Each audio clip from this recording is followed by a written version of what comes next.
Welcome to Real World Peaceful Parenting, a podcast for parents that are tired of yelling, threatening, and punishing their kids. Join mom and master certified parent coach Lisa Smith as she gives you actionable, step-by-step strategies that'll help you transform your household from chaos to cooperation. Let's dive in. Welcome to today's episode. How's it going? Last week in our family, we had to say goodbye to our precious dog, Callie. She was a part of our family for 11 years and my son's very first pet. And it's always so hard to lose a furry family member. Gosh, it brings up a lot of emotions, and our house was no exception last week as we processed the loss. Emotions. Our kids sure have them, don't they? Sometimes they're happy, loving, delightful joy. You know, the big smile, the belly laugh, the squeals of joy. And then sometimes the emotions are big and raw and loud, full of anger, out of control, and hard to take. Can you relate to that? I remember the first time I heard it. Yes, it. Malcolm was about 10 years old, and he was having a tough day. I don't exactly remember all the details, but I do remember it felt like the steam was building hour by hour. He wanted to keep gaming, and I was insistent that it was time to take a break.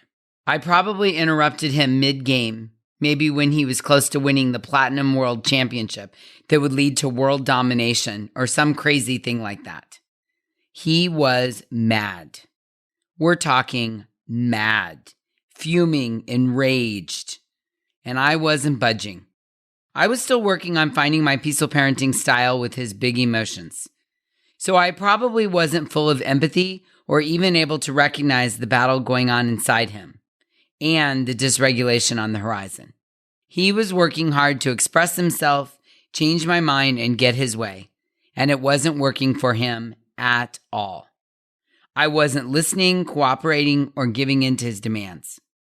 So, of course, the volcano of anger was producing more and more and more lava. And as we know, once the volcano erupts, the lava spews out the top and all over the place in the form of big, giant feelings. Now, in this moment, it was like he wound up like a pitcher and threw the ball right at my throat. He took a deep breath and said, "Mom, I hate you." And my reaction, in that moment, I did everything, and I mean everything, I want you to not do. I got upset. I cried. I ruminated on it. I created drama around it. At first, I froze him out, and then later, I couldn't stop talking, really whining about the big moment. And, inside my head, I made it mean he didn't respect me. I wasn't a good mom. We didn't have the relationship I thought we had. And I was thinking, he needs to apologize. And he needs to promise to never, ever, ever do that again. In essence, I made it about me. It makes me cringe to even talk about it now. Can you relate to this? Have you been there? Are you like, oh my, this happened just last week, Lisa? Well, the late great Maya Angelou says, when we know better, we do better. So let's know better so that we can do better. In today's episode, my goal is to shift your perspective, explain what's really going on for your kids, and give you the tools to help both of you through what feels like an incredible crisis. And maybe even come out the other side more connected. Yes, more connected. Sound good? Awesome. All right. You know me, I like to ask you thought-provoking questions. So today's question is, what does it mean to be mad? What is the definition of mad? Think about this for a moment. I'll wait. Mad, according to the Webster's Dictionary, means greatly provoked, irritated, abnormally furious. So here's the deal. When your kid says something outrageous, hurtful, disappointing, know this. You have to understand that your kid doesn't actually hate you. With an underdeveloped brain, they aren't even capable of really understanding hate. They are just feeling their feelings, mad, out of control. They're feeling abnormally furious, greatly provoked, irritated. And with that comes dysregulation. And with dysregulation comes a moment of not knowing exactly what to do. Dysregulation is the poor ability to manage emotional responses or keep them within an acceptable range of typical emotional reactions. Ooh-wee, that was a mouthful. Say what? Lisa, I'm driving. I don't even know what you just said. Okay, no worries. I'm here for you. Let me say it again. Dysregulation is a lack of ability to manage your emotional response or a lack of ability to keep your response within an acceptable range of typical emotional reactions. Okay? What does that mean? And Lisa, what does that have to do with my kids saying, I hate you, Mom? Well, here's the deal. Your kid is hurting, and they are hurting so bad, they want to lash out and hurt those around them. Or maybe they're asking for help. I am so upset and dysregulated. I am lashing out as a sign of asking for help. Let me say that again. Your child is asking for help. I am so furious and upset and dysregulated that this is the only way I can possibly ask for help is to lash out. There's a saying that kids who need the most love sometimes ask for it in the worst ways. Sometimes kids who need the most love ask for it, sometimes in the worst ways.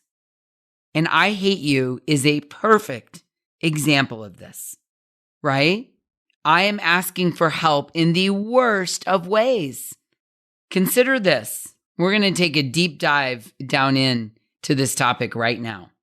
While dysregulated, your kids will sometimes test you by showing you their absolute worst side to see what your response is.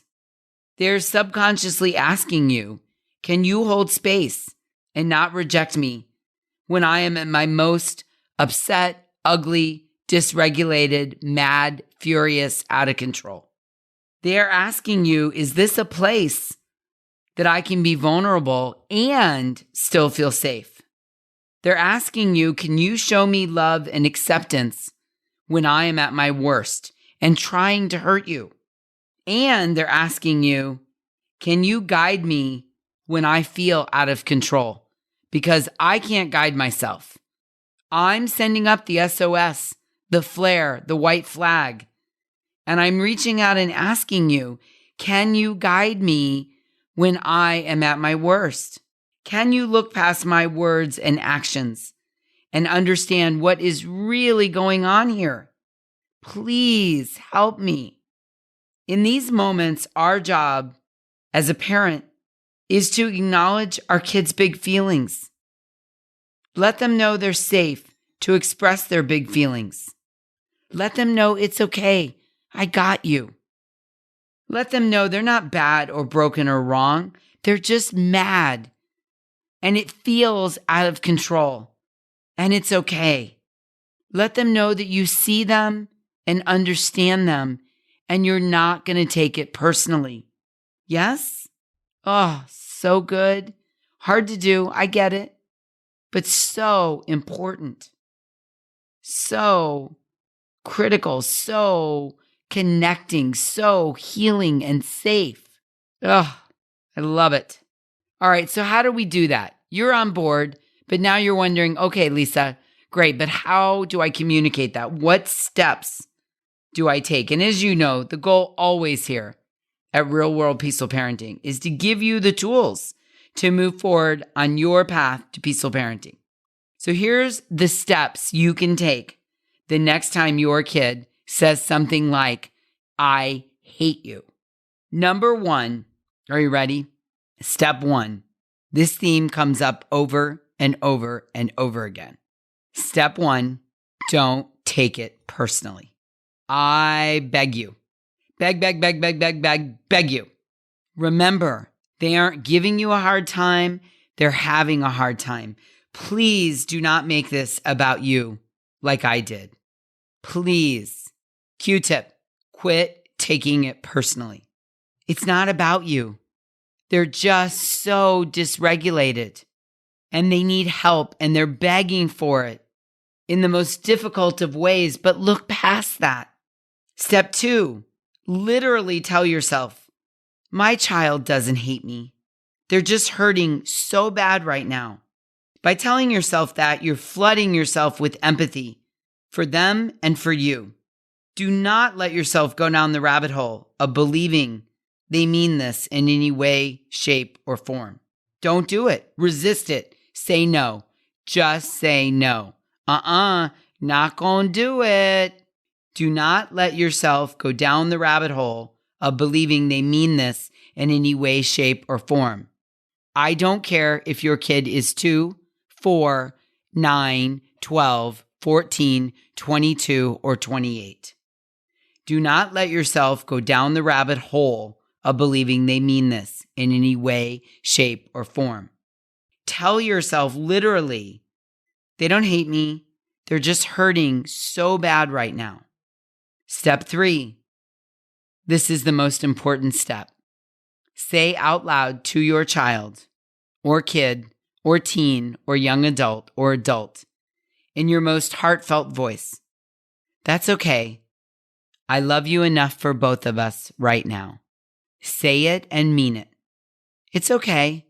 I get it. I hear you. I see you. And I love you enough for both of us right now. What you're saying is, I'm not taking it personally. I'll carry the torch for both of us. I'll carry you until you can get regulated and share the load. What we're saying is, it's safe, and I'm not going to make this about me. And I understand what you're signaling, that you're hurting and you don't know how to handle it. Again, please say to them in your most heartfelt voice, it's okay. I love you enough for both of us right now. And step 4, consider what are they really saying or how we got here. They might really be saying, I hate not having a say in this. I hate that you're demanding this. I'm having trouble regulating myself. I'm so mad right now, I'm having trouble communicating. I'm so hurt, I want to hurt something else with my words. Really consider what is right underneath the surface. What are they really trying to communicate to you?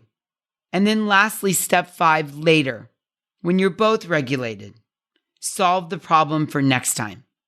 When you're both regulated, have a conversation. What was going on for you? What was happening? What do you need? What could I have done differently? How can I support you while I'm holding this limit? These 5 steps work every single time. And the most important step is to articulate out loud to your child, I love you enough for both of us. It's okay. I get it. I love you enough for both of us. Total game changer, I promise. So back to my story about Malcolm and I that I started with. Once I knew better, I did better.